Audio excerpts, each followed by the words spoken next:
You know that sound, that first cry from a newborn? It's probably one of the most universal sounds on the planet. We all know it. But do we really get what's going on? Let's dive into the science behind that incredible moment. Yeah, so why do they cry like the second they're born?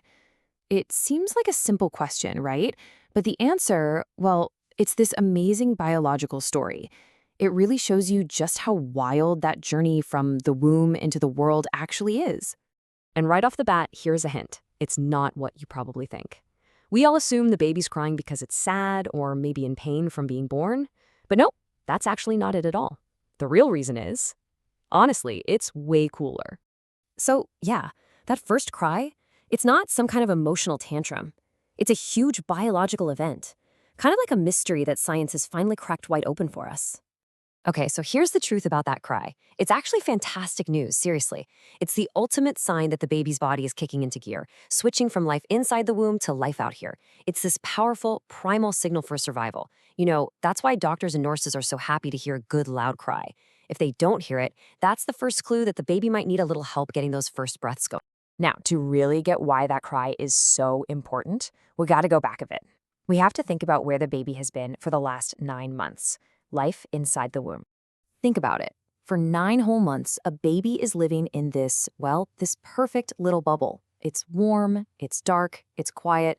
They're just floating around, totally weightless, surrounded by amniotic fluid. I mean, that is the only reality they have ever known. And get this, the temperature is a steady, perfect 37 degrees Celsius. That's 98.6 Fahrenheit. No cold drafts, no sudden chills, nothing. Just pure, constant comfort. Okay, remember that. Just hold that thought in your head. All right, so the first thing that triggers that cry is something happening inside the baby's own body. It's this huge event, the lungs turning on for the first time. This is literally the most important job a newborn has to do right out of the gate. Let's walk through how this works, because it's pretty amazing. So while in the womb, a baby's lungs are totally filled with amniotic fluid. Then, boom, birth happens and air rushes in for the very first time. Can you imagine that feeling? This blast of air has to shove all that fluid out and inflate millions of tiny little air sacs.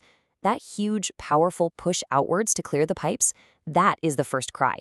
It's not emotional, it's a physical, mechanical action that jumpstarts their breathing. Doctors have a really cool term for this. They call it the baby's system on moment. It's just like flipping a giant switch. That first breath, that first cry, it's the signal that the most important system for living in the outside world is officially up and running. But wait, the lungs firing up? That's only part of the story. The other big reason for the cry is the massive sensory overload of just entering this brand new world. Let's go back to that perfect, stable world we were talking about. In literally a split second, a newborn goes from that cozy 37-degree warmth to chilly air, from complete darkness to super bright lights, from quiet, muffled sounds to loud, clear noises. And maybe the weirdest of all, from floating around weightless to suddenly feeling the full force of gravity. Whoa. I mean, this crazy, intense flood of new information is a huge shock to the baby's nervous system. It is a total sensory overload, something they have never, ever felt before. And what's the natural gut reaction to a shock like that? It's to cry. So when you put those two pieces together, the lungs starting up and the sensory overload, you see that the first cry isn't about being sad at all. It's way deeper than that. It's basically nature's perfect survival signal. This actually leads to a question you sometimes hear, in movies or old stories. If it's just a biological thing, could a baby be born smiling instead of crying? Well, the science on this is super clear. Nope. A real smile, an emotional one, needs complex connections in the brain and muscles that simply haven't formed yet at birth. Sometimes you might see something that looks like a smile on a newborn, but it's just a little reflex, not a feeling. That cry is the one and only biologically necessary first move. So let's kind of redefine what we think that cry is. It's not a cry of pain or sadness. It's a powerful automatic reflex. It's the ultimate all systems go signal.